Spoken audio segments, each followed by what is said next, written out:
So if you're watching this, you've already made the decision to come to our Mahler Second Resurrection Symphony performances at the Blumenthal Performing Arts Center on May 12th and 13th. Congratulations, you've made a terrific decision to join us for this once-in-a-lifetime experience. So when you come, what are you going to hear? How do you pace yourself through this hour 10, hour 20-minute immersive experience into the biggest questions that life has to offer? First step is to bring your own experience to the piece. The piece starts with a funeral march, and Mahler's hero from his first symphony has died. In this first movement, he looks into the memories of his life, not with any particular kind of feeling about it, but just kind of cataloging them.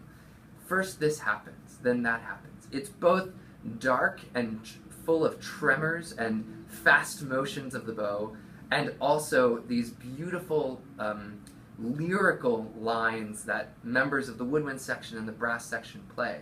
So you get a sense that it is both a processional and a memory at the same time. No matter which corner you turn in this movement, you can tell that this is not simply a musical exercise trying to paint a picture, but one of Mahler's great strengths is in evoking emotions through melodies. And his melodies that he has written, every time they're played, you know that they come straight from the heart and go straight to our hearts. The second movement of the piece is a kind of nostalgic memory of the good times that was had. Mahler uses an old Austrian dance called the Ländler in a very major and amiable key to evoke images of past life joys in the countryside. It's very peaceful, it's serene. There are moments that feel like it could have happened yesterday. And those memories are really treasured as we move through the piece. And yet, even through this, there's a kind of darkness that seeps in and shows us that while there are good memories in life, sometimes there's a bit of yin in our yang and a bit of balance to what we remember from before.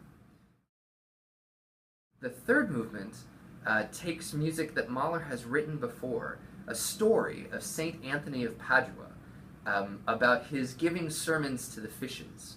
And Mahler set this text, which is really a beautiful story, and at the same time kind of, it's a beautiful story that also has hidden layers of meaning. The story of St. Anthony speaks to the kind of preaching to those who immediately return to their life in the stream, not really carrying the message of redemption and everlasting life that St. Anthony wished.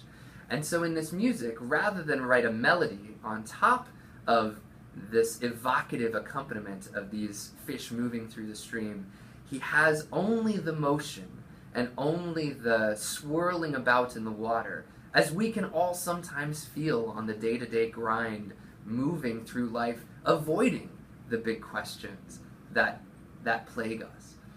And through this movement and through this motion of this music, it carries us to the first glimmer of the afterlife, the first glimmer of the unknown after our passing, the first step after the funeral march which began the piece.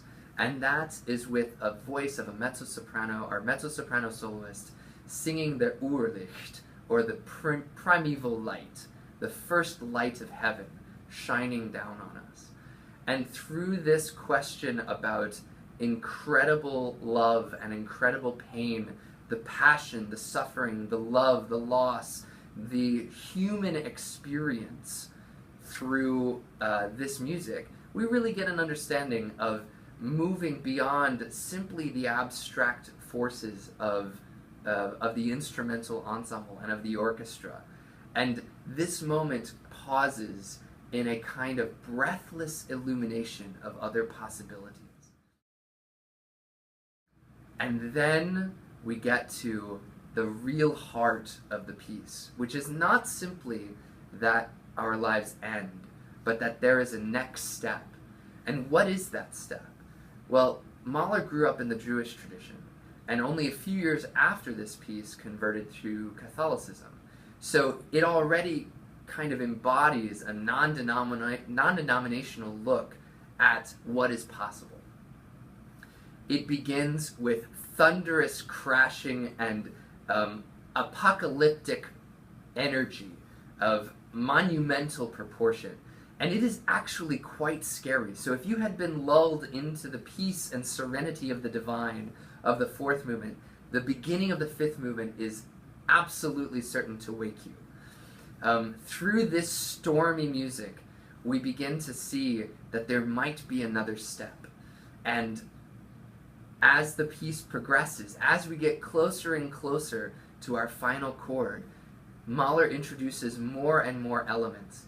There are offstage brass and percussion, timpani and horn that I'll be conducting as the assistant conductor on the other side, trying to unify with the main players on stage and bring this immersive experience to life.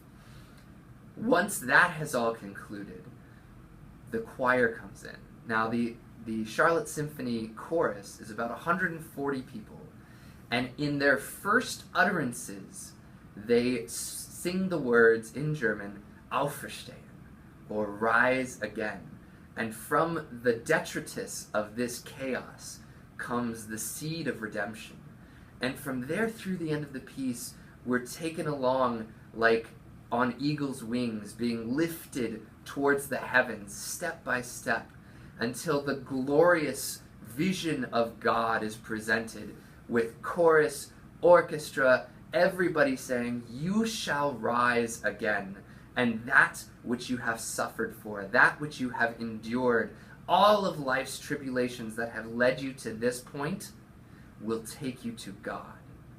And that is the heart of this incredible piece that I get goosebumps just thinking about. So I'm so glad that you've made the choice to join us. I know this will be an immersive, incredible, illuminating, revelatory experience that nobody in Charlotte is going to want to miss. We'll see you there.